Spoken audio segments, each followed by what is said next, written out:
Ghazali dalam kitabnya Ihya Ulumuddin, beliau mengatakan ilmu terbagi dua, ada yang bersifat fardu kifayah, ada yang bersifat fardu ain.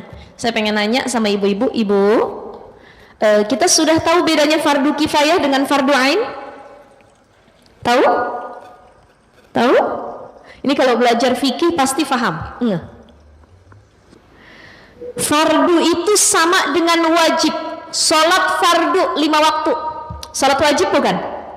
Kalau kita ninggalin subuh, zuhur, asar, maghrib, isya, dosa atau enggak? Maka itu disebut dengan ibadah wajib. Apa makna wajib?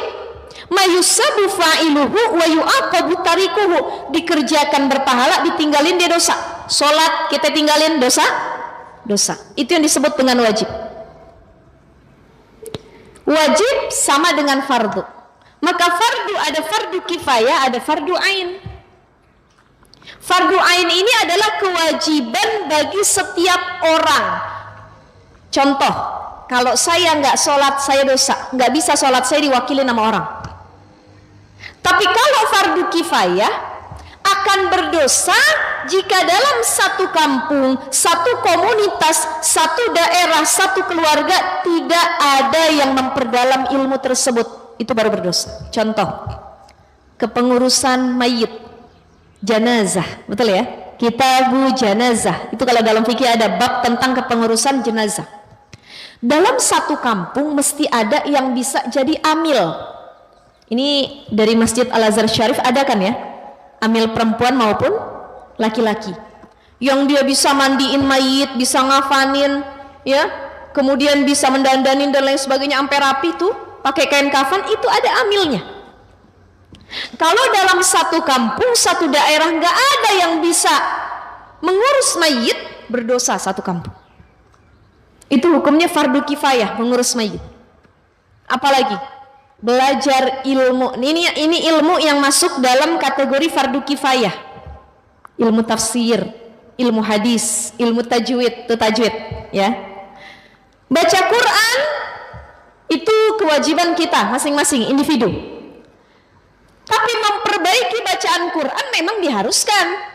Tapi kalau ada dalam satu kampung atau daerah yang nggak ngerti sama sekali cara memperbaiki bacaan Al-Quran, yaitu dengan ilmu tajwid, dosa satu kampung.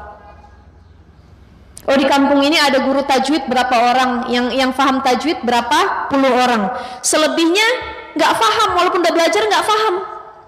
Atau sebagian lagi mereka cuma baca Quran tapi nggak memperdalam ilmu tajwid, itu tidak berdosa. Kenapa? Sudah diwakilkan, fardu kifayah.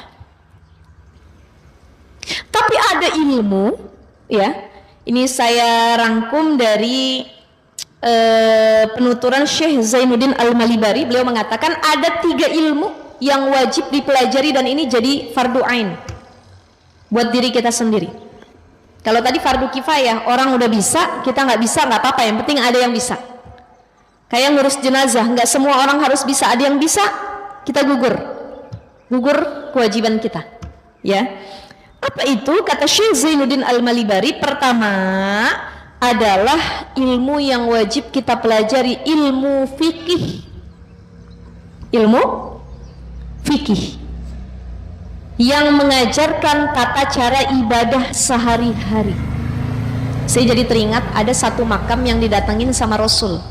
Rasul dengar dalam makam itu, yang di dalam makam lagi disiksa, lagi nangis, pedih siksaannya. Ditanya sama para sahabat, ya Rasul, apa yang engkau dengar? Aku mendengar yang di dalam makam ini lagi menangis, menjerit karena saking sakit pedihnya siksaan dari Allah, siksaan kubur tersebut.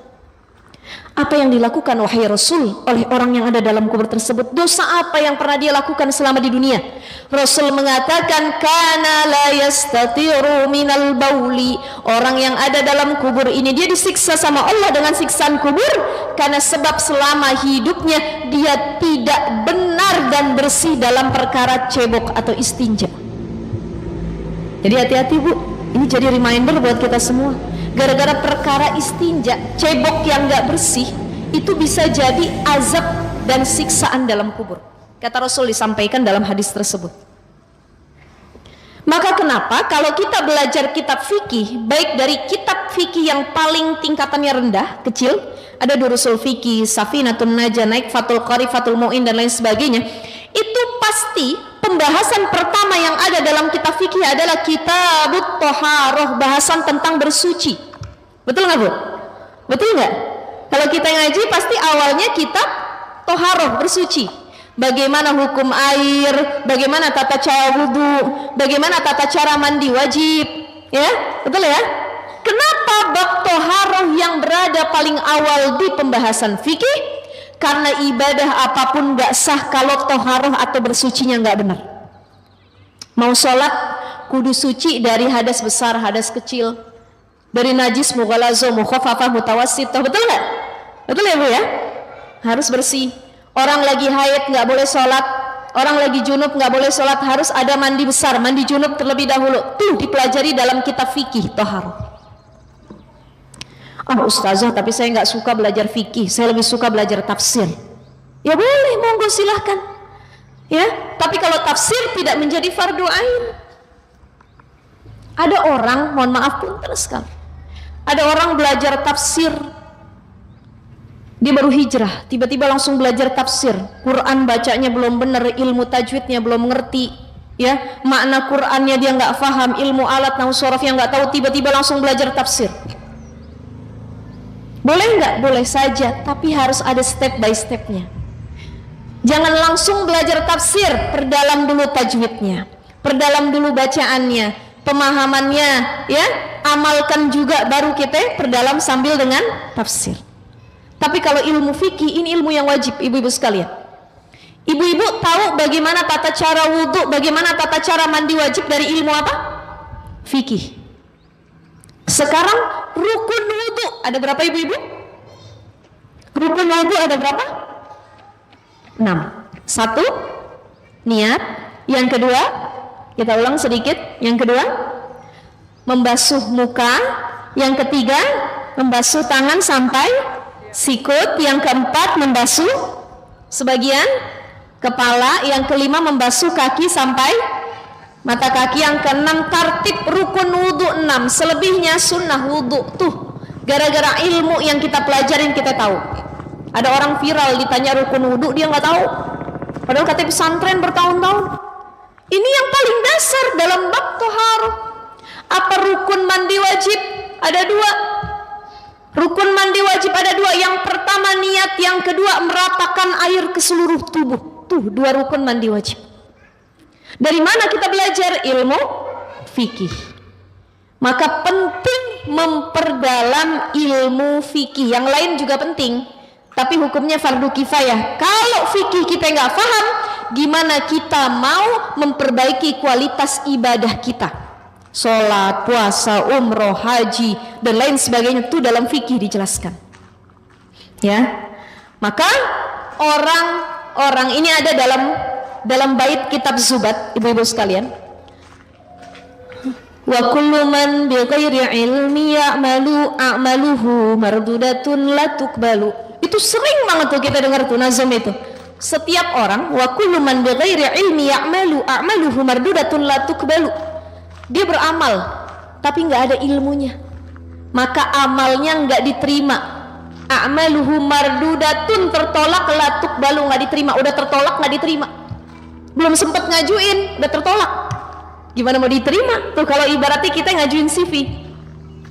Orang yang ibadah, orang yang beramal tapi nggak tahu ilmu, dia sholat Allahu Akbar nggak hafal bacaan iftitah, nggak hafal yang namanya rukun sholat, nggak hafal yang namanya sunnah hayat, sunnah abad, dan lain sebagainya. Kita cuma sekedar sholat tapi nggak tahu ilmunya. Kita cuma sekedar wudu nggak tahu ilmunya. Kita cuma sekedar puasa nggak tahu ilmunya. Maka a'maluhu mardudatun la tuqbalu. Inilah pentingnya ketika kita punya kemauan untuk terus belajar, kita sadar diri, Bu, ya Allah, ilmu saya masih jauh, ibadah saya masih kurang sempurna.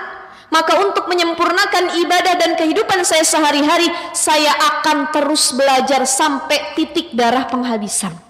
Minal mahdi ilal lahdi, dari baru lahir sampai masuk kubur, saya janji ya Allah, hidup itu untuk belajar dan terus mengambil pelajaran. Ini yang harus jadi prinsip dasar dari kita semua. Maka ilmu fikih hukumnya wajib. Setelah dari sini, yuk cari kajian-kajian fikih yang bisa